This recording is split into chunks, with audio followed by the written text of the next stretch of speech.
Well, good morning. Good morning.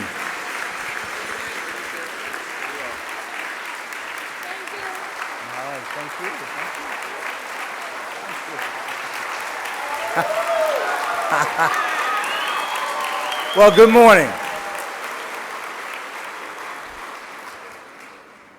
It's an extraordinary pleasure to be with you as this conference begins and focuses on the truth in the statement that together we rise. And that's what Gear Up has proven all across this country. And all of the credit really belongs to you because you have done the hard work that has taken young people's lives that others would have written off, you've written them back in. Lives that some might have seen as irrelevant, you're making significant. And I want to just thank you because I know that these young people, as is proven by so many examples, none better than the chairman of your board, that lives that could have been paltry can be made powerful through education. Give the chairman a great round of applause. Give yourself a great round of applause.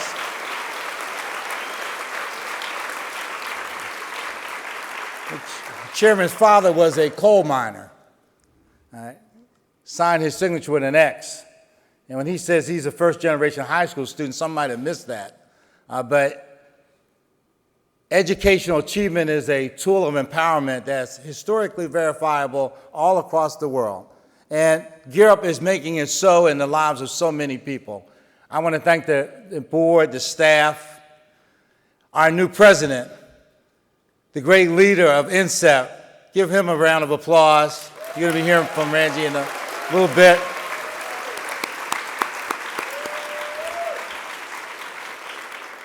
Now, let me say a couple of things. One is that when I got in, I got a chance, my wife and I, we got a chance to walk down near the pier. And I saw this very familiar sign down there, the Wharton School. And I studied at Dietrich Hall, and Huntsman Hall is now the new facility there at Wharton, but I didn't know that they had a San Francisco location. I may have to start back at school. James, you think I could get a sabbatical? James Davis has steered the ship of Gear Up from the Department of Education and dealing with all of the challenges around grant making and compliance, him and his team. Give them a big round of applause for all that they've done.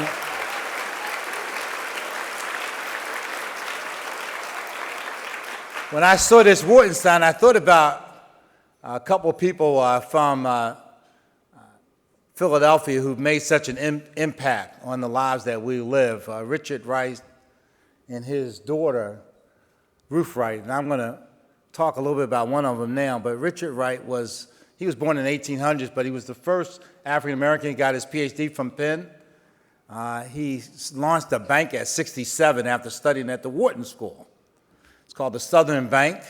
It made it even through the Depression. It survived, and when he sold it, it had assets of over $5 million. He developed the Association of African American Bankers. But what was interesting is his daughter also went to Penn and got a PhD, and she became a teacher and an educator, and eventually the chair of our Board of Education. And what's important to note is that when we talk about rising, Richard Wright was dropped off at a school in Georgia, which eventually became Atlanta University, but it was a place where African Americans could go to get education. And one of the generals had come by from the Union Army and said, well, after the war was over with, what should he tell the people up north? And Richard Wright told them to tell them that we are rising. Tell them that we are rising. In 1927, the Federal Reserve Bank created a whole program to help minorities start banks, and it was called Tell Them We Are Rising. And so when this theme was picked to talk about our nation rising together, it connects up in so many important ways what this is really all about, which is that America can't possibly retain its #1 position in the world if we leave so many of our young people in the shadows of opportunity.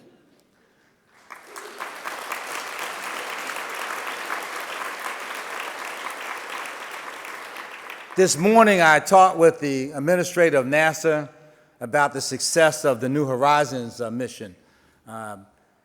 And what is extraordinary about this is that, now this is the day, July 20th, in 1969, when the Apollo landed, some of you remember, some of you, landed on the moon, right? So now we had the New Horizons mission. This launched almost a decade ago, 9.5 years ago, and now through information, we know that almost everything we thought about Pluto was wrong. This is what, when you take ignorance away and provide education, you get knowledge.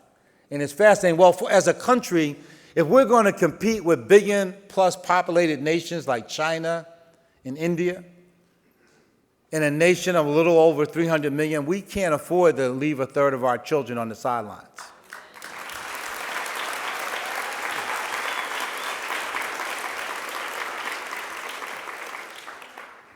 We have the ability to rise, and we see it now. We have the largest number of students in college ever, millions there because of Gear Up, because of your hard work in your state, in your community, through partnership programs and state programs. You are literally, and I said this to the chairman earlier, you're touching the future. These young people are going to achieve things that you can't even imagine. And when Richard Wright graduated from Wharton, I'm sure he could not imagine that his own daughter would go on to be the first African American to actually get a teacher certification in Pennsylvania and to be able to walk into school and teach young people. But there's so much more that we have to do. And I want to spend a minute talking about this because when I introduced the Gear Up legislation and we had a big debate, the Republicans were in charge in the House and in the Senate. Bill Clinton had had a tough midterm. He had tried to pass health care, and in the midterm election, things didn't go well for his team. And so the Republicans were in charge, and everybody thought this was a great idea, this notion of Gear Up, but they didn't think we could get it passed. Well, one of the things that we have to know about what Richard Wright was saying to the general from the Union Army when he said, tell them we are rising, part of that is a notion of optimism and faith and a belief. And faith is a belief in things that are not yet seen. But I had some sense that even among the other team on the Hill, that there were people among my Republican colleagues who wanted to see young people have an opportunity. That this was not just some notion that I could win support of on my team. And when we passed it in the House, and then we passed it in the Senate, now we did lose one vote in the Senate. I won't even burden you with who that was. It's not really, history's written by those who are who succeed, right? See, so when you're on the wrong side of history, you just kind of fade to gray, right? So whoever that one person was, we won't even burden history with it. But the point is that Gear Up was an idea based on a notion that success is not an individualized vocation, that we can't just succeed as individuals. That's why this theme is so important and so timely, because our success as a country has to be built on our collective ability to rise. So when Harvard looked at the design of Gear Up, they said it was unique among all of the educational programs at the federal level not because it reached down to the K-12 space and it was in the Higher Ed Act, even though that was somewhat novel. But that what Harvard discerned in examining the program was that it was the first program of its kind that was built on the cohort model. That is that what we had done in the legislation is we had said you had to work with all of the young people. You had to give them all an opportunity. Because if we're going to succeed, we need so many more of our young people to be able to achieve their potential. And so, when you think about the great work that you're doing in terms of developing future educators and architects and attorneys and business leaders, hopefully a few congresspersons, when you think about touching the future in the sense of helping these young people, gathering them while the concrete is not yet hardened, and having an elongated conversation with them about their future, make sure that they understand that their future is inextricably intertwined with the future of their families, their communities, their country. If we don't produce more scientists and engineers, if we don't produce more young people with competencies in the STEM fields, it will be impossible for America to lead this world as we have over the last century. We need to create an innovation ecosystem, and that begins with education. It begins with taking these young people where they are and having them understand that they can achieve almost anything that they can imagine. I went to the best high school in the world at Overbrook.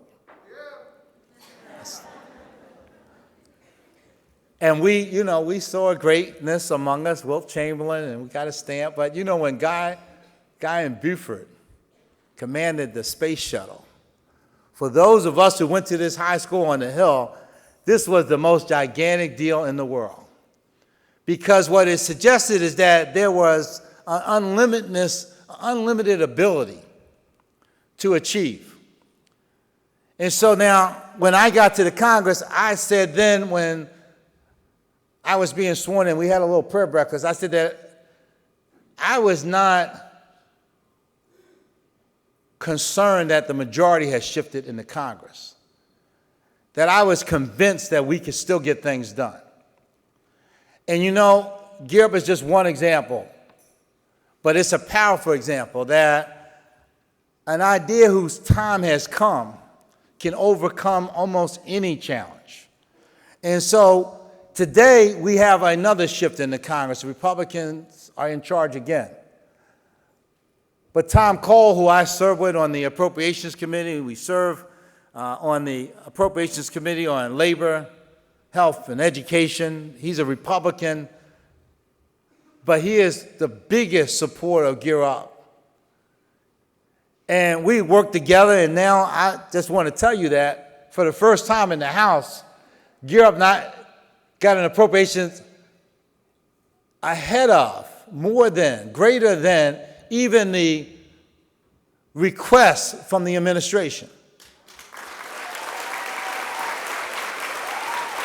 Now, and if you put that in a historical perspective, if you put it on a rear view mirrors, we've always had some challenges, particularly in the House. But you can sense that there's a new appreciation for the success of Gear Up. I went to visit Oklahoma, I don't know, probably 8 or 9 years ago. I can't recall the exact time frame, but I went to visit a center that is being funded in part through Gear Up. It's called the K-20 Center at Oklahoma University. And K-20, that's a faith-based notion. That's the notion of kids starting in kindergarten and not stopping until they get a terminal degree, right? That's about, as Mary McLeod Bethune said, having a thirst for education that can't be quenched. And they were talking about how these young people who are growing up in our midst now are digital natives and how we have to communicate with them in different ways. And that's why I was so impressed that even before the conference started, you had a workshop, a pre-conference workshop on texting campaigns to meet young people where they are and to constantly provide them with information that can empower them and help them move along life's highway to the success that we want them to have. So in Washington, all I can tell you is that Gear Up has won many friends on both sides of the aisle and in both parties. I was so impressed to see 2 of our young people from Gear Up from Kansas visit with the First Lady at the Beating the Odds Summit. Well, Gear Up has been beating the odds since its inception. And the young people who you are helping to move along, these young people are beating odds, like the odds that all of you are familiar with, because even though the chairman has a story, every single person in this room has a story. Life has never been just a circumstances of crystal stairs. There always are challenges. There always are obstacles to overcome. But I'm convinced that America's ability to overcome its share of obstacles are made greater and enhanced through the work of Gear Up. And we have more to do. We've invested $5.5 billion in Gear Up since its inception. Some 13 million young people have been helped. This is a big deal. Give yourselves a round of applause. But know this, $5.5 billion might sound like a lot of money, but I serve on the Appropriations Committee. We spent $2 billion a week in Afghanistan for more in our longest war ever, right? We're going to spend $8 billion to launch the James Webb Telescope so we can look into the heavens. This country has to understand that, yes, big science is important and having the world's greatest military is important, but smart bombs won't replace the need to have smart children.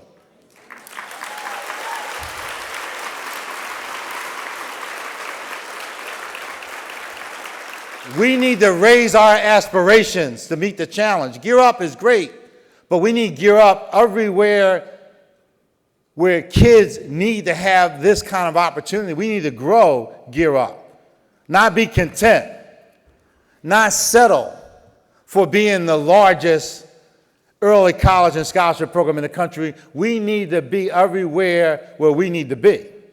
And you know that Gear Up is great, but it'd be even great if we were reaching millions of more young people. So let us go from here knowing, as I've told you before, that the reward for good work is more work. Let me just make sure we're all on the same page. The reward for good work is more work. And then let me just conclude with this by telling you about the story of Richard Wright's daughter, Ruth Hare, who I mentioned as this young teacher, who then became chair of our board. In her 80s, she went back to the school she started at, in the heart of North Philadelphia. And she announced to every single one of the students there.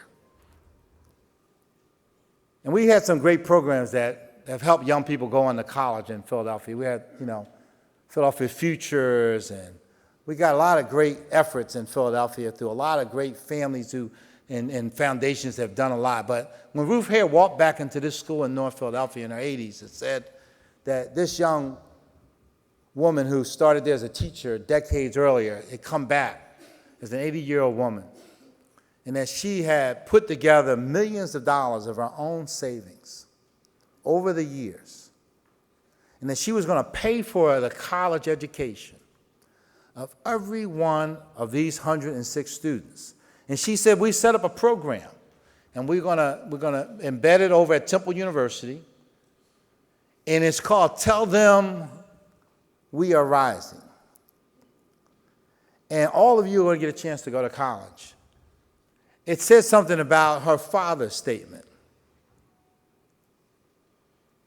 decades earlier, that this notion of rising, of achieving beyond the circumstances of the moment, of being able to understand that even in life's highway, as the twists and turns around the bend, you can't always see where the journey's taking you, but you have to have the faith to keep going and know with a certainty that as great as America is today, our greatest days are still in front of us if we take these young people and head them off on life's highway with an education and a thirst for knowledge.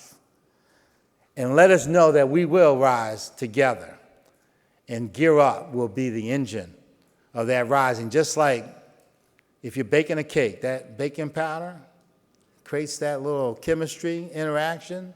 That's what this is all about. Thank you, INSEP, for all you're doing and all you have done and all you will do.